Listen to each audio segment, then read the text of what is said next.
back. Welcome back to the channel. This is Miss Presales. How are you doing? I missed you. So, I've had a chance to work with some of you offline in the real world, and it's been so rewarding and fulfilling, and all of the things just like, it's been amazing. So, one thing I've noticed is some of you are getting job interviews, which is fantastic.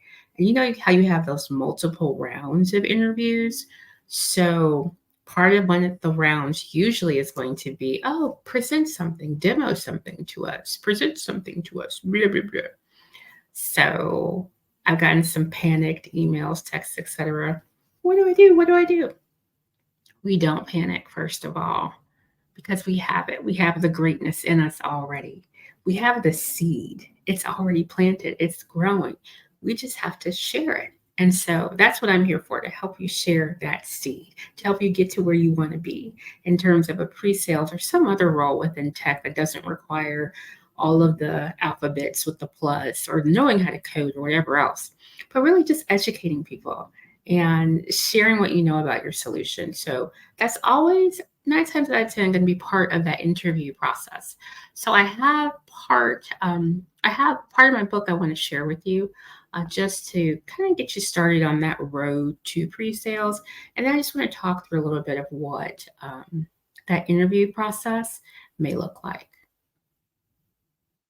So this is one of the first chapters in the book that just goes into brief breakdown about how to get into pre-sales and what it takes to get into pre-sales, which we talked about that. But just in brief, just to go over that with you, we're talking about having that strong foundation, whether it's in sales, marketing, or technology, but just having some fundamental acumen of business or something related to that. Of course, it always helps if you have some sales experience and building your network, right? So being able to have people you can call on that are in the role that you want, hiring for the role that you want, or complementary to it, something adjacent to it. Talked about focusing on the buyer's needs, which really leads into the core of the interview process when it comes to demoing. And when it comes to that ask of a lot of you about present something to me. So, first thing, it's always best if you're able to present something of your own choosing, because you know what that product is that you enjoy or that service, you know the benefit, you know the competition, the competitive landscape, all of those things. So it's great if you get to choose the product that you present on or the service. But sometimes they'll give you the product or service just to see how you think and how you research and how you put together a business use case, blah, blah, blah, which is okay too. Because newsflash, ChatGPT is your friend, right? So, and you can also build slides in ChatGPT, and I'm going to do a video about that in the near future, because oftentimes I leverage it all the time, and it's because I'll have like a seedling of an idea, but I need it expanded, I need it expounded on, right? And so I'll just put it in ChatGPT. The newest one, the newest paid version, where it's sourcing the most recent research found on the internet, and it really helps. So, 2 ways to go there. If you're offered a chance to present on something that you know, take that. If they give you the product or service that you have to do a presentation on, it's okay. But I would definitely do a lot of research with ChatGPT. But the thing is, the core thing they're trying to understand is if you know how to communicate, if you know how to connect with an audience, if you know how to educate an audience, and also if you can think on your feet. Oftentimes in pre-sales meetings, in meetings in general that are customer facing or prospect facing, whatever that agenda is, it doesn't matter. They're going to ask you what they want to ask you. They're going to talk about what they want to talk about. So they want to see if you can think on your feet.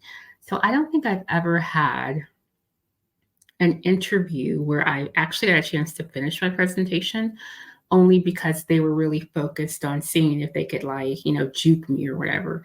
And I'm pretty agile, so it's hard to break my ankles. It's not happening. So, but it's fun, right? I don't mind it because I'm kind of competitive. So I like to show you what I could do. And that's kind of the mindset you have to have about this. Don't take it too seriously. Make it fun, right? Because 9 times out of 10, you probably don't want the job, just to be honest with you, because if they're taking you through anything more than 4 rounds, I don't think it's worth it. Um, just I'm being perfectly honest. I know people will disagree and they'll say, "Oh, I went 8 rounds, but that's because I make, $500,000 doing whatever." Fine. I think it's too much. I think it's exhaustive. I think that if in general an employer can't be efficient with your time, if they can't bring enough resources together internally to make a decision, that's not someplace I want to work, honestly. Um, but if it is a job you want, that's where the research comes in. That's where really digging into the competitive landscape comes in. But most importantly, that's where the connecting with your audience comes in. So a lot of people have shared that they don't feel comfortable speaking to a group of people. And I know I say sometimes just because it makes me a little bit nervous, even just talking to you. It's just me and my laptop, but I still say and that's okay because it makes you human. So self-deprecation always helps too. I try to make fun of myself if I say too many times or if I forget my place in my presentation or any of those things. But my real message, first and foremost, is be human and connect with your audience. And of course, you're going to do your homework. They're usually going to ask for 6 to 9 PowerPoint slides, presenting whatever the product is, being able to explain the value promise of that product or service, explain the benefit of it, why the buyer wants to buy it, why they should choose your product over another product, and then any business use case associated with it, leaving time for question and answer. Usually it's about maybe 15 minutes or so that you're presenting. But make it fun, make it enjoyable. Don't put a ton of time into it. I would say anywhere from maybe 3 to 5 hours to build a presentation in PowerPoint. You don't need a lot of text. You just need a few bullet points. But really, that's pretty much the informal breakdown of the presentation. And from there, you'll demonstrate that I'm coachable, I'm trainable. This is what you're going to get. This is the brand you're going to get if you hire me. And that's all they're looking for. So don't be intimidated. Please don't be intimidated. Be excited when you get an opportunity to present because they're not giving that opportunity to just anyone. They want people that really represent what their product or service is. And by the time you get to the point of presenting, you're about 80% there. So that's the time when you really start thinking about, do I want to represent this company? Do I feel like the training is going to be sufficient? Do I feel like I'm going to be supported in my journey as a sales professional? So make sure you're interviewing them as much as they're interviewing you. But keep the presentation short, about 15 minutes, 6 to 9 slides, making sure you talk about that value promise, the benefits, the competitive landscape, a business use case, and ask them if they have any questions. It's that simple, and you got this. And I'm here if you have any questions. You can always reach out to me on social media.